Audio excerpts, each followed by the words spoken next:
ተመልካቾቻችን በዛሬው የዩቲዩብ ቢዝነስ ቆይታችን በዝርዝር ወደምንመለከተው ጉዳይ እንለፍ። ለሀገር ውስጥ ባለሀብቶች ብቻ ተከልለው የቆዩ የወጪና ገቢ የጅምላና ችርቻሮ ንግድ ዘርፎች ለውጪ ባለሀብቶች ክፍት እንዲሆኑ መደረጋቸው ይታወሳል። ከነዳጅና ማዳበሪያ ውጪ የትኛውም የውጭ ዜጋ ባለሀብትም ሆነ ኩባንያ በጅምላ ንግድ ላይ መሰማራት እንደሚችል በመመሪያው ተቀምጧል።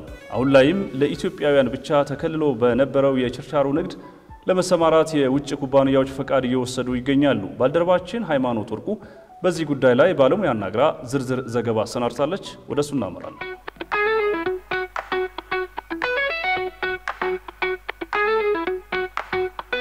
ከዚህ ቀደም በሀገሪቱ ባለሀብቶች ብቻ ተከልለው የቆዩ የነበሩ የውጭ የገቢ የጅምላ እንዲሁም የችርቻሮ የንግድ ዘርፎች ላይ የውጭ ባለሀብቶች ገብተው እንዲሰማሩ የሚያስችላቸው መመሪያ መውጣቱ ይታወሳል። ታዲያ ከሰሞኑ እንግዲህ በኢትዮጵያ ባለሀብቶች ብቻ ተከልለው የቆዩት የጅምላና የችርቻሮ ንግዶች ላይ የውጭ ባለሀብቶች ገብተው እንዲሰማሩ የሚያስችላቸውን ፍቃድ እየወሰዱ ይገኛሉ። እኛም እንግዲህ በዛሬው የዩቲዩብ ቢዝነስ ዝግጅታችን ሀገሪቷ ከዚህ ምን አይነት አዳዲስ እድሎችን ታገኛለች ስንል በስፋት እንመለከታለን። አብራችሁን ቆዩ።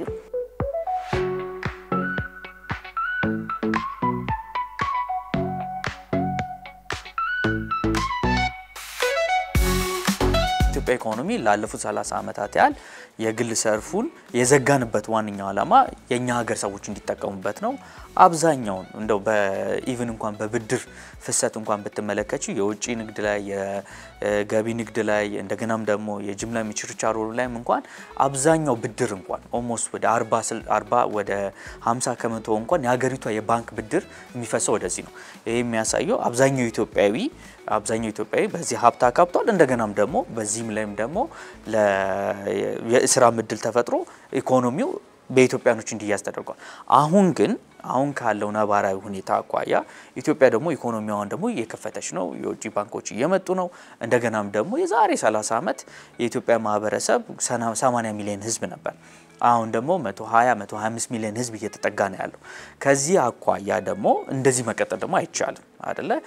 ከዚህ አቋያ የነዚህን አራት ክፍሎች የኢኮኖሚ ክፍሎች የውጭ ንግዱን የገቢ ንግዱንና የጅምላውንና የችርቻሮን መክፈቱ አሁን ትክክለኛው የሆነ ፖሊሲ አቅጣጫ ነው። ዋንኛውም የተከፈተበት ነገር ምንድነው? ሁለት ነገር ለማምጣት ነው። አንደኛ ውድድር እንዲኖር ለማድረግ ነው። ሁለተኛ ደረጃ ደግሞ ተጠቃሚው ማን ነው? የኢትዮጵያ ህዝብ ነው፣ ሸማቹ ነው። ሸማቹ ሞር አማራጭ ባገኘው ቁጥር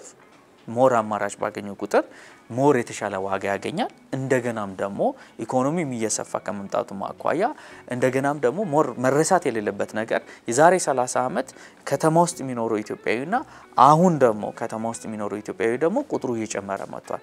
የዛሬ 30 ዓመት እንኳን በተመከቺ 5 ሚሊዮን ግባም የማይባል ነበር። አሁን ግን 25 ሚሊዮን ህዝቡ በጠቅላላ እንኳን በከተማ ውስጥ የሚኖረው እነዚህ ነገሮችን ስትመለከቺ ከኢኮኖሚው ሂደት አቋያ እነዚህን ሴክተሮች ሲከፈቱ ዋንኛ ዓላማው ውድድር ለማምጣት ነው። ሁለተኛ ደረጃ ደግሞ የተሻለ አገልግሎቶችን ለሸማቹ ለማቅረብ ነው። ዋንኛው እንዲከፈትበት የተሰጠበት አቅጣጫ ለዛ ነው። በተለይ የችርቻሮና የንግድ የጅምላውን ብንመለከተው ጅምላው ላይ ሊትራሊ ማንኛውም የውጭ ኢንቨስተር በጅምላ ንግድ መሳተፍ ይችላል ይላል ከአፈር ማዳበሪያ በስተቀር። ምክንያቱም ስቲል አሁንም የአፈር ማዳበሪያ የሀገር ህልውና ያለበትና እንደገናም ደግሞ በመንግስት ብቻ የሚሰራ እና በመንግስት ብቻ በጅምላና በችርቻሮ መንግስት ብቻ የሚሰራው የንግድ ክፍል ነው። ከዛ በስተቀር ግን በጅምላ ንግድ መሰረት ማንኛውም የውጭ ኢንቨስተር እንዲገባ ይፈቅዳል። ሌሎች ተጨማሪ መመሪያዎችን እና ተጨማሪ ሪኳየርመንቶችን የኢትዮጵያ ኢንቨስትመንት ኮሚሽን እና እንደገናም ደግሞ የንግድና ቀጠናው ትስስር ሚኒስቴር እንደገናም የኢትዮጵያ ብሔራዊ ባንክ ሌሎችም መሰል የመንግስት ተቋሞች በቦርዱ በኩል እንዲወስኑት ነው ክፍት አቅጣጫ ይሰጣል። ሌላው በችርቻሮ ደግሞ ከተመለከተ በችርቻሮ ስንል ባይ ዘ ዌይ አይ ቲንክ ችርቻሮ ስንል ይሄ ትናንሽ ሱቆቹ ማለታችን ሳይሆን በሱፐርማርኬት ሰፈር ውስጥ የምናያቸው በሱፐርማርኬት ወይም ስቶር ገብተሽ በሰፊው የሚገዣቸውን አይነቶች እነሱን ደግሞ በምንድነው የወሰነው? በሶስት አይነት መንገድ ችርቻሮ ውስጥ የውጭ ኢንቨስተር እንዲገባ ይፈቅዳል። አንደኛው ሞር መስፈርቱን ያስቀመጠው የሚይዙት መሬት ወይም በሚይዙት ህንጻ ስኩዌር ሜትር ነው የተወሰነው። ለምሳሌ አንድ የውጭ ኢንቨስተር በ2000 ስኩዌር ሜትር ላይ በተያያዘ ቦታ ላይ ህንጻም ሊሆን ይችላል በተያያዘ ቦታ ላይ አድርጌ የችርቻሮ ንግድ ሰራለው የሚል ከሆነ አትሊስት የመጀመሪያውን የንግድ ፈቃዱን ከማግኘቱ በፊት 2 ሱፐር ማርኬቶችን እንዲከፍት ያስገድዳል። እንደገናም ደግሞ በተጨማሪም ደግሞ በሚቀጥሉ 3 አመታት ላይ ደግሞ ተጨማሪ 3 ሱፐር ማርኬቶችን እንዲከፍት ኮሚትመንት ውስጥ እንዲገባ ተደርጎ ነው የንግድ ፈቃዱ የሚሰጠው። የንግድ ፈቃዱ የሚሰጠው ማለት ያው ከኢንቨስትመንት ፈቃድና ያው ንግድ ፈቃድ ይለያያል አይደል? ኢንቨስትመንት ፈቃዱ ጀስት ገብቶ ስራውን ለመስራት ብቻ ነው የሚፈቅደው። ግን ንግድ ፈቃድ አወጣ ማለት ግን እነዚህን 2 ሱፐር ማርኬቶች ወደ ስራ አስገብቷል ማለት ነው። ሌላኛው ደግሞ በ5000 ስኩዌር ሜትር ቦታ ላይ ወይም ህንጻ ሊሆን ይችላል በአንድ ባለቤትነት በተያያዘ የውጭ ባለሀብት ሆኖ አትሊስት እንኳን አንድ የሃይፐር ማርኬት የምንለው አንድ ሃይፐር ማርኬት ሰፋ ባለ አዳራሽ ውስጥ ሰፋ ባለ እቃው በማቅረብ የችርቻሮውን ስራ እንዲሰራ ይፈቅዳል። እንደገናም ደግሞ በሚቀጥሉ 3 አመታት ደግሞ 2 አትሊስት ተጨማሪ ሃይፐር ማርኬቶችን እንዲሰራ አስገድዶ ኮሚትመንት ውስጥ ገብቶ የንግድ ፈቃድ እንዲያወጣ ነው የሚፈቅደው። ሌላውና የመጨረሻው ደግሞ የችርቻሮ የመግቢያው ስልቱ ደግሞ ምንድነው 10000 ስኩዌር ሜትር በሚጠጋ መሬት ሊሆን ይችላል ወይም ህንጻ ላይ ራሱ ገንብቶ የችርቻሮ ንግድን እንዲገባና እንዲሰራ እና ኮንስትራክሽኑን ራሱ እንዲሰራና በዛ ካጠናቀቀ በኋላ የንግድ ፈቃዱን እንዲያገኝ በሚል አድርጎ ነው በእነዚህ 3 አቅጣጫዎች ነው እስካሁንም ድረስ የኢትዮጵያ ኢንቨስትመንት ኮሚሽን እስካሁን ድረስ ያው በእነሱ በሰጡት መግለጫ መሰረት 40 የሚጠጉ የውጪ ጅምላና ችርቻሮ ንግድ ላይ መግባት የሚፈልጉ የኢንቨስትመንት ፐርሚት ወይም የኢንቨስትመንት ፈቃድ የተሰጣቸው። ከሰሞኑ የኢትዮጵያ ኢንቨስትመንት ኮሚሽን 40 ለሚሆኑ የውጭ ባለሀብቶች በጅምላና በችርቻሮ የንግድ ዘርፎች ላይ እንዲሰማሩ ፍቃድ መስጠቱን አስታውቋል።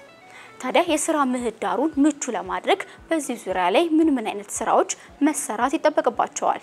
የኛ የኢኮኖሚው ምህዳር የተሳለጠ እንዲሆን ነው የምንፈልገው። የተሳለጠ እንዲሆን ነው የምንፈልገው ስንል የታክስ ሬጂሙ ወይም የታክስ ሂደቱ ፕሪዲክተብል ታማኝ ሆነ እንደገናም ደግሞ የሚተነበይ መሆን አለበት። አንድ ሎጂስቲክስ ምክንያቱም የጅምላም የችርቻሮም የሀገር ውስጥም ኢንቨስተር ይምጣ የውጭም ኢንቨስተር ይምጣ የኢኮኖሚ ምህዳሩ መጀመሪያ ለኛው ለሀገሮቹ ምቹ መሆን አለበት። ኦኬ ይሄ በጣም አጽንኦት መሰጠት አለበት። ምክንያቱም ይሄንን የጅምላም የችርቻሮን ዘርፍ አትራክቲቭ ሳቢ የሚያደርገው ለውጭ ኢንቨስተሩ መጀመሪያ ሎካሉ በረም ሰክሰስፉል መሆን አለበት አይደለ? በተለይ ካስተምስ ላይ አንድ ንቃ አምጥተሽ እዚህ ፕሮሰስ ስታደርጊ የሚፈጅበት ጊዜ እሱ መቀነስ አለበት። የታክስ አወጣጡ አሊስ ታክስ የምትከፍይበት ሂደቶች የሚተነበይ መሆን አለበት። የሚተነበይና አንቺም ቢዝነስ ፕላኖች ላይ ፎርካስት የሚደረግ ተተንብቶ ላይክ ሰርፕራይዝ የሚያደርግ ወይም ተለዋዋጭ መሆን የለበትም። ኦኬ እንደገና ደግሞ ሶስተኛ ደረጃ ደግሞ በጣም ኢምፖርታንት የሆነው ነገር ምንድነው የሎጂስቲክስ አይደል? ኢትዮጵያ አሁን ከረንትሊ አሁን ብንጠቀመው አንድ ወደብ ነው ያለን አይደል? አንድ መንገድ ነው ያለን በተለይ ወደ አዲስ አበባ የሚልከው። አብዛኛው ደግሞ ጅምላና ችርቻሮ የት ነው የሚደረገው? አዲስ አበባ ውስጥ ነው። ከዛ በኋላ ደግሞ ነው ዙሪያ ከተሞች የሚደረጉት። ስለዚህ ከጅቡቲ ጀምሮ እስከዚህ ድረስ ያለው የሎጂስቲክስ ወይም የትራንስፖርቴሽን ሂደት ምቹ መሆን አለበት አይደል? ሶ ይሄ ነገር ይሄ የውጭ ኢንቨስተር የምትዩ ነገር አይደለም፣ የሀገር ውስጥ ኢንቨስተር የምትዩ ነገር አይደለም። የሀገር እንደ አንድ ሀገር ሀብት ለማፍራት እንደ አንድ ሀገር ሸማቹ በአግባቡ ሳይግሏላ እንዲጠቀም ይሄ ሰንሰለቶቹ በረም በመጠረግ አለባቸው። ሌላኛው አራተኛው ነገርና ሞር ኢምፖርታንት የሆነው ነገር ምንድነው? ብድር አይደለ? ምክንያቱም የጅምላም የችርቻሮ ምንድነው ትልቁ ነገር ካፒታል ኢንተንሲቭ ነው አይደለ? ትላልቅ እቃ ባንዴ በትልቅ ብድር ገዝተሽ ባንዴ ደግሞ ማራገፍ አለብሽ። ችርቻሮም ተመሳሳይ ነው አይደለ? ሶ ብድሩ የብድር አቅርቦቱ የብድር ፍሰቱ እነዚህ ነገሮች ላይ በተለይ በፋይናንስ ፍሰቱ ላይ ደግሞ እንሱም ምቹ መሆን አለበት። ሶ እነዚህ የገበያ መስተጋብሮች ይሄ የውጭ ኢንቨስተር የምትዩ ነገር አይደለም፣ ለሀገር ውስጥ ኢንቨስተር የምትዩ አይደለም። እንደ ሀገር መጀመሪያ ቀድሞ መሰራት ያለበት ለሎካል ኢንቨስተሩ ነው። ለምን ሎካል ኢንቨስተሩ ሰክሰስፉል ሲሆን ነው የውጭዎቹ ኢንቨስተሮች ደግሞ ሞር እየተሳቡ የሚመጡት ምክንያቱም ዞሮ የውጭ ኢንቨስተር እና የሀገር ውስጥ ኢንቨስተር መጨረሻው ምንድነው የሀገር ውስጥ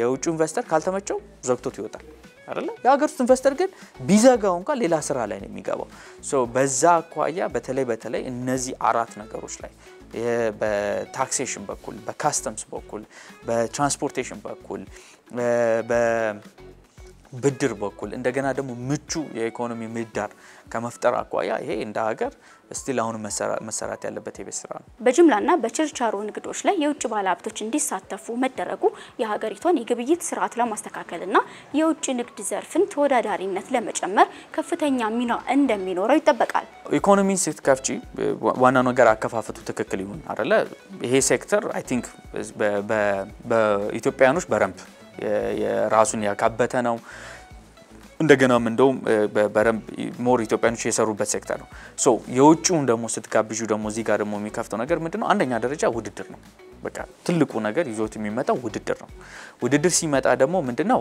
አዲስ አሰራርን አዲስ ስልቶችን አዲስ ሲስተሞችን አዲስ ስርዓትን ከመዘርጋት አኳያ ራሱ ይዞት የሚመጣው በተለይ ደግሞ ከአገልግሎት በተለይ ደግሞ ከሸማቹ በኩል አማራጭን ከመፍጠር በኩል ከፍተኛ እድል የሚፈጥረው በተለይ ለማንኛውም ለሚገዛ ለሚሸምት ሸማቹ ማህበረሰብ ትልቅ እድል የሚፈጥረው ሁለተኛ ደረጃ ደግሞ ራሱን ደግሞ ይዞት ደግሞ የሚመጣው የሥራ እድል አለ አይደለ አዲስ ካፒታል ነው ኢንጀክት የሚደረገው ምክንያቱም እነዚህ የጅምላም ባዩም የችርቻሮም ባዩ የሚያስመጡትም የሚሸረችሩትም በንግድም የሚያቀርቡትም ወይ ሀገር ውስጥ ዕቃ ነው አይደለ ወይ ደግሞ ከውጪ ይዘውት የሚመጡት ዕቃ ነው ከዛ አኳያ ስትመለከቱ አንደኛ አማራጮቹን ይዘው ይመጣል እንደገና አዲስ ካፒታል ኢኮኖሚስት እንዲገባ ያደርጋል እንደገናም ደግሞ ለራሱን በቻለ መልኩ ደግሞ የራሱን ደግሞ የሥራ እድል ይዞ ደግሞ እንዲፈጥር ደግሞ ያደርጋል ዞሮ ልክ አሁን ኢትዮጵያ አሁን በቅርብ ጊዜ የቴሌኮም ሴክተሩን እንደከፈተንና ውድድሩን በሁለቱም የቴሌኮም አቅራቢዎች በኩል የምናየው ነው አይደለ ለደንበኛ ሳቢ በሆነ ለደንበኛ አገልግሎት ወይም ደንበኛ ተኮር በሆነ መልኩ ለማድረግ ነው እየተሞከረ ያለው ልክ እንደዛው ነው ያህል እዚህ ላይም በጅምላና በችርቻሮ ላይ የሚጠበቀው በተለይ ደግሞ በችርቻሮ ላይ የሚጠበቀውም ደግሞ ይሄን ነው የውጭ ባለሀብቶቹ በተለይ የሚመከረው ከሌሎችም ሀገሮች የጅምላና የችርቻሮ በተለይ እነሱ ሁለቱ ላይ ፎከስ አድርገን ስንመለከት ጥሩ የሚባለው ሌሎች ሀገሮች ላይ በጥሩ የሥራ ልምድ ያላቸው በተለይ ከዓለም ላይ በትላልቅ ዕቃዎች ከሚያስመጡ አስመጪዎች ጋር ትስስር ያላቸው ቢሆን እንደገናም ደግሞ ለኛም እንደ ሀገር ደግሞ የሚጠቅመን ደግሞ ሪጂናሊ በተለይ እዚሁ እኛው ቀጠና አካባቢ ላይ ትላልቅ ስቶሮችን ወይም ትላልቅ እንትኖችን የስቶሮችን ራን ማድረግ የሚችሉ ማሳለጥ የሚችሉ ቢሆኑ እነሱ ለኛ ጋር ሲመጣ ራሱን የቻለ አዲስ ቴክኖሎጂ አዲስ እንደገናም ደግሞ ቅልጥፍና ይዘው ደግሞ ይመጣል ምክንያቱም እኛም የምንፈልገው ምንድነው እነዚህ የጅምላውም ይሁን የችርቻሮም ይምጣ በተለይ ደግሞ የጅምላውን ደግሞ ካየሽ ምንድነው የእነዚህ ትላልቅ ዕቃዎችን ባንዴ እንዲያስገባ ነው የምንፈልገው በሰፋ ባለ ካፒታል ሰፋ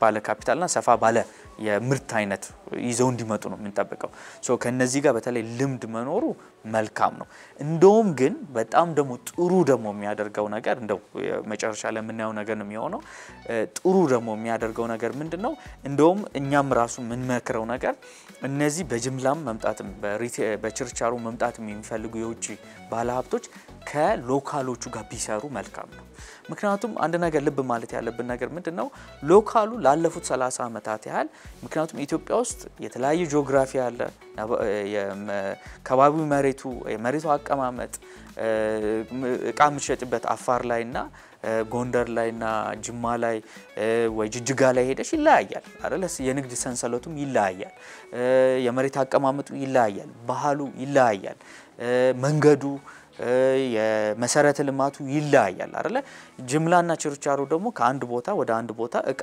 ማመላለስና ለሚፈልገው ተጠቃሚ በሰዓቱ ማድረስ ነው ትልቁ ነገር የኢኮኖሚ ክፍሉ በተለይ ጅምላና ችርቻሮ እሱን ነው የሚሰራው አይደል ከዛ አኳያ ደግሞ ሎካሉ በጣም ትልቅ የእውቀት እስካለው ድረስ እንደው ይሄ አከፋፈቱ ላይ መጨረሻ ላይ ያው የኢትዮጵያ ኢንቨስትመንት ኮሚሽን አናውንስ ያደርግ የምናየው ነገር ነው የሚሆነው። ግን ጥሩ አውትካም ለኛ ሀገር የሚጠቅመው የውጭዎቹ ኢንቨስተሮች ከሎካሎቹ ጋር ከሀገር ባለሀብት ጋር በሽርክና ቢሰሩ ለኛዎቹንም ያጠናክሩታል። እንደገናም ደግሞ እኛም ደግሞ ከውጭዎቹ ደግሞ ሞር እንጠቀምበታለን። ምክንያቱም ተመልካቾች በዛሬ ኢትዮ ቢዝነስ ፕሮግራማችን በአጫጭርና በዝርዝር ወደ እናንተ ያደረስናቸው መረጃዎቻችን እነዚህን ይመስሉ ነበር። በቀጣይም የተለያዩ የቢዝነስ መረጃዎቻችን ይዘን ወደ እናንተ የምንመለስ ይሆናል። ቃል ኪዳን ታደሰና ጥላሁን አያሌው አብረናችሁ ቆየን። ሰላም ቆዩ።